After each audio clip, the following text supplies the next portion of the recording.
En 2010, une jeune célibataire considère acheter un condo à 225 000 dans un immeuble comprenant 15 unités à Belleville.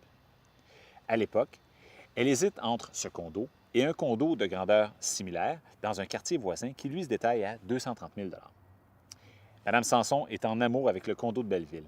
Encouragée par son courtier, elle négocie l'achat pour 222 000 Un an et demi plus tard, elle s'aperçoit que c'était peut-être pas une si bonne affaire.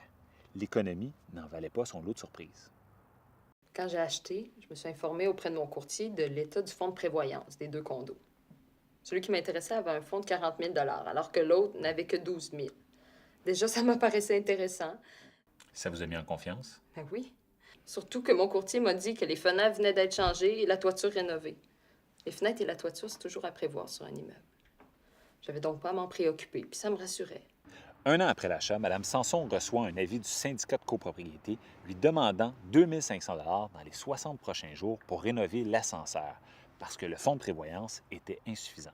Qu'est-ce que vous avez fait? J'ai tout de suite appelé le syndicat de copropriété pour savoir c'était quoi cette affaire-là. J'ai pas 2500 pièces à dépenser comme ça du jour au lendemain, moi. Et qu'est-ce que vous a dit le syndicat? On m'a dit qu'il était bien inscrit au procès-verbal de l'Assemblée des copropriétaires du 15 juin 2008 que l'ascenseur allait devoir être changé. J'ai lu ça, moi, peut-être, les procès-verbaux des assemblées qui se déroulent avant même que j'achète.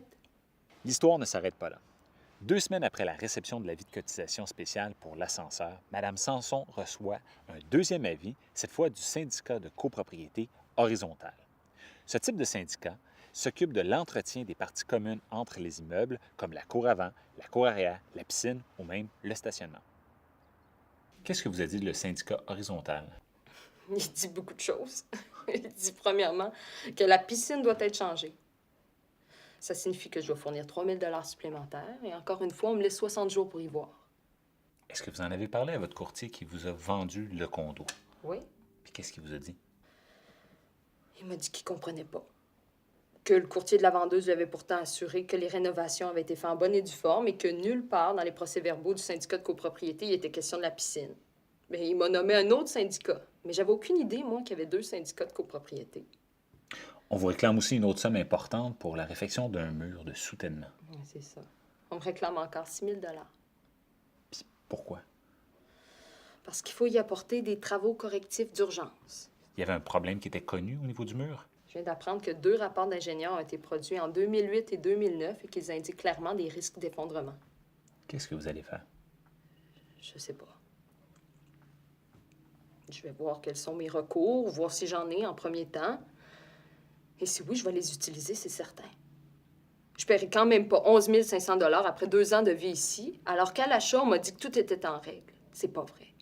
Est-ce que le courtier aurait pu mieux conseiller Mme Sanson afin d'éviter ces surprises désagréables? Mauvaise analyse de fonds de prévoyance, absence de vérification, problème de transmission d'informations.